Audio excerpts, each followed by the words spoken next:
বৈষম্য বিরোধী ছাত্র আন্দোলনে ত্যাগ, আত্মহুতি ও সফলতাকে স্মরণীয় করে রাখতে লালপুরের শিক্ষাঙ্গনগুলো রং তুলির আসরে রাঙিয়ে তুলছেন শিক্ষার্থীরা। রবিবার সকাল থেকে লালপুর ডিগ্রি কলেজের বিভিন্ন দেওয়ালে আঁকা হচ্ছে বাংলাদেশের মানচিত্র, লাল সবুজের পতাকা ও বৈষম্য বিরোধী ছাত্র আন্দোলনের নানা স্মৃতি। নতুন বাংলাদেশ গড়ার প্রত্যয়, অসাম্প্রদায়িক চেতনা, আন্দোলনে শহীদ হওয়া রংপুরের আবু সাইদ কিংবা মুগ্ধর পানি লাগবে পানি।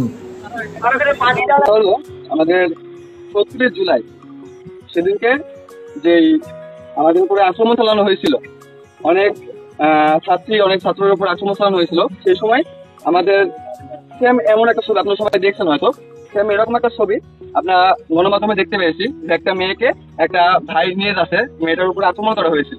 ঠিক সেটা আমরা এখানে আগানোর চেষ্টা করছি এবং আগে এসেছে। জেনারেশন কিন্তু অন্যায়ের সাথে কখনো আপোষ করে না। আমরা একমাত্র জেনারেশন যে জেনারেশনকে কারো চোখ রাঙানিতে ভয় পাই না। তার ফলশ্রুতিতে এই যে স্বাধীনতা, সেই স্বাধীন বাংলাদেশকে আমরা নতুন ভাবে স্বাধীনতা চাই।